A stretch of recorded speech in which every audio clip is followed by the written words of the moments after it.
Olá! A CPI do sistema carcerário encerrou os mais de 4 meses de trabalho com a votação do relatório, no qual apresenta recomendações ao Poder Executivo, encaminhamentos e 20 projetos que deverão ser analisados aqui no Parlamento. Entre as mudanças está a obrigatoriedade da oferta do ensino profissionalizante nos presídios, a transferência para as empresas de telefonia da responsabilidade pelo bloqueio do sinal de aparelhos celulares dentro das prisões e a possibilidade de instalação de câmeras de vídeos nas celas.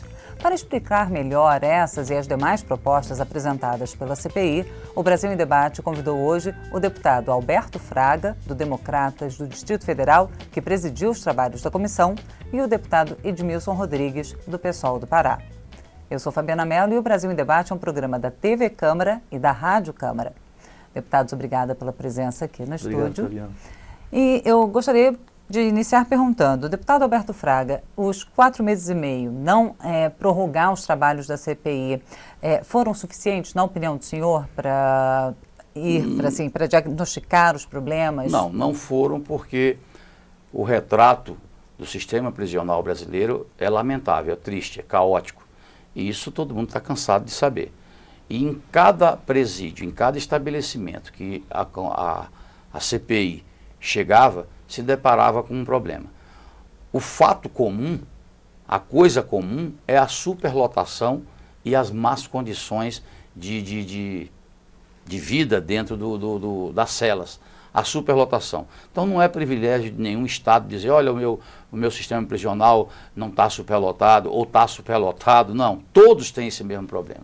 Então eu acho que nosso presidente, ele foi muito duro com relação a essa CPI quando não concedeu um prazo mais dilatado.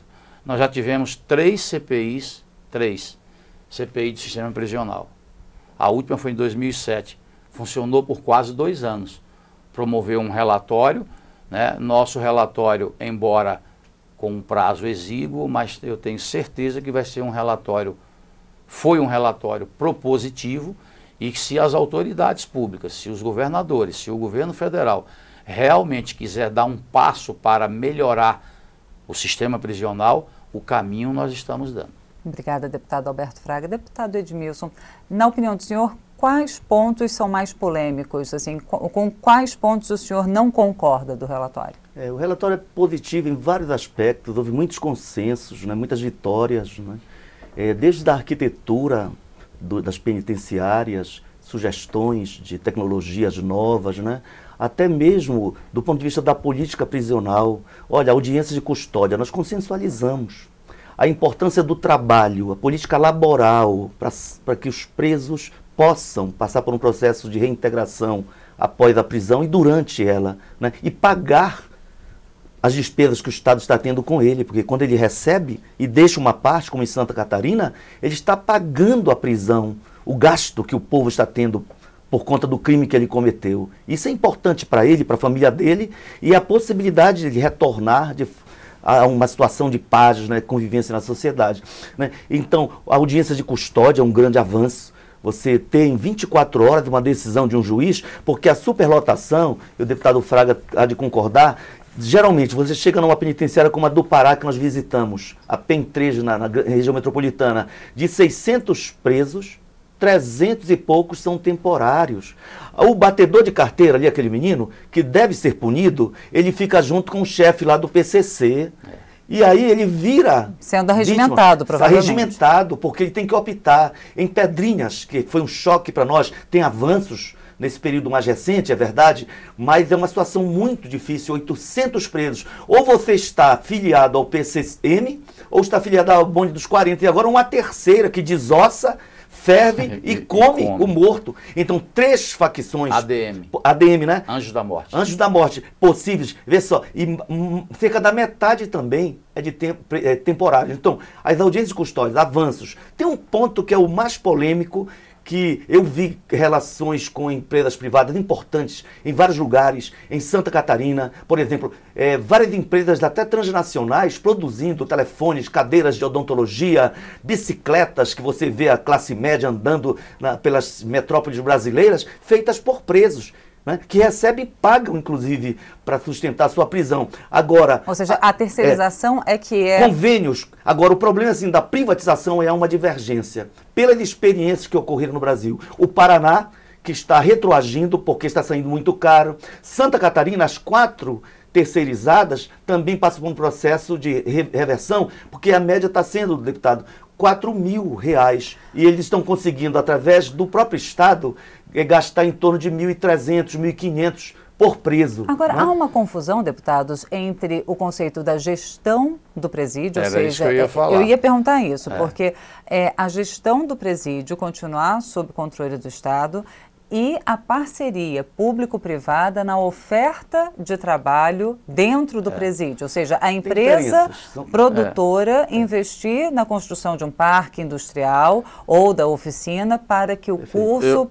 Eu acho que a experiência... São contratos diferentes. Essa experiência que, inclusive, o deputado Edmilson visitou em Santa Catarina, ela é válida. Eu acho que R$4.000 por um preso é um custo alto, mas se houver a reintegração e a ressocialização, eu acho que até vale a pena. O que não se pode é a gente ter no país se gastando muito e aprimorando o homem, o apenado, para a vida do crime. Isso que ele colocou é uma realidade. Ele citou o batedor de carteira. Eu me recordo quando eu cheguei num determinado estabelecimento prisional, eu vi um senhor de idade, cabeça branca, e me chamou a atenção.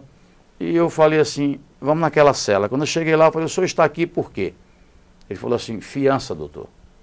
Como fiança? Não, eu tinha que pagar a pensão alimentícia, não tinha dinheiro para pagar a pensão, me prenderam, eu tenho que pagar R$800. E eu estou preso aqui já há 4 meses por causa de R$800. Misturado com alguém que assaltou e matou para roubar. Ou seja, essa classificação de presos, aí eu culpo as gestões.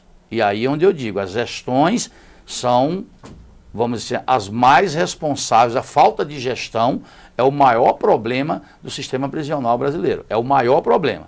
Em segundo passo, eu coloco aí a questão do Poder Judiciário, que ninguém tem coragem de falar, mas eu digo que hoje, se as cadeias estão superlotadas, o Poder Judiciário tem uma grande parcela de culpa. Me permite até uma parte. Ontem, uma proposta minha foi aceita no relatório, uma pressão ao Poder Judiciário para criar varas de execução penal.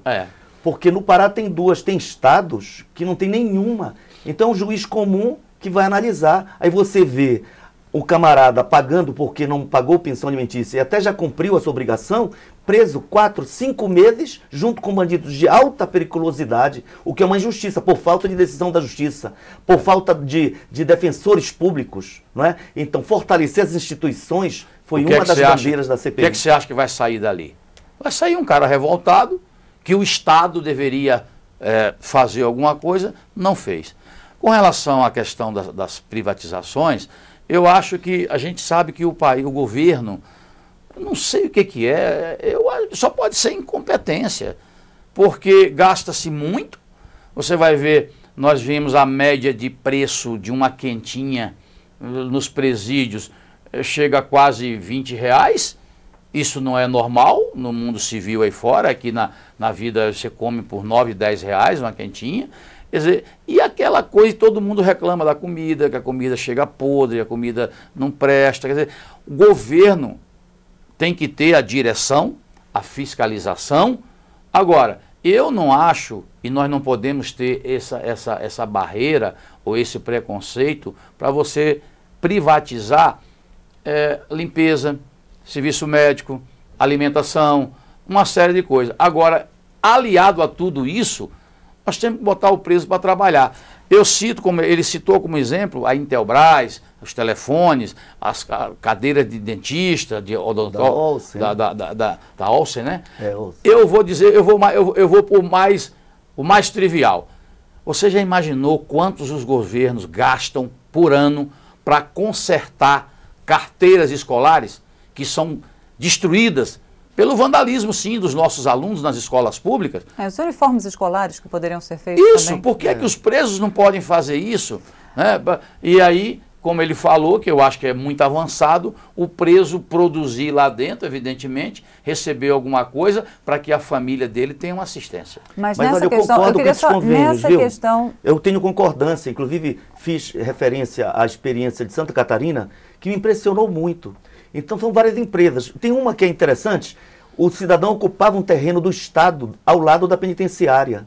E ao invés de expulsarem, fizeram um acordo. Você vai ter que empregar presos. Hoje os presos produzem flores.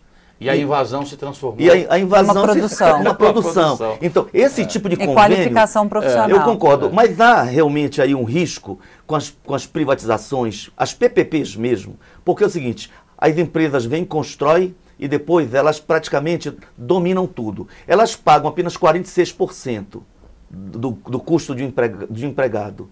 Portanto, ela tem uma redução com isenções de impostos na folha de pagamento de 54%. Então, é uma vantagem para ela, o que é positivo assim para o incentivo. Mas é o governo entrar mas duro o problema, na parada e exigir alguma coisa. O problema é diferente. que tem uma mão de obra ali cativa, com apenas 3 minutos para tomar um banho por economia de água. E o resultado social e a qualidade, por isso que não é uma questão apenas ideológica. Olha, tem 17% dos que estão sob a tutela do Estado que estudam. No caso das 24 privatizadas hoje, assim, mais ou menos terceirizadas, nós temos 16%. Hoje, a média no Brasil é de 16% a mais de superlotação. Mas, por exemplo, vimos em Santa Catarina 40 e poucos % a mais. Então, você tem uma penitenciária que tem capacidade para 100 ter 140 presos, o que é muito parecido com o que ocorre nas públicas.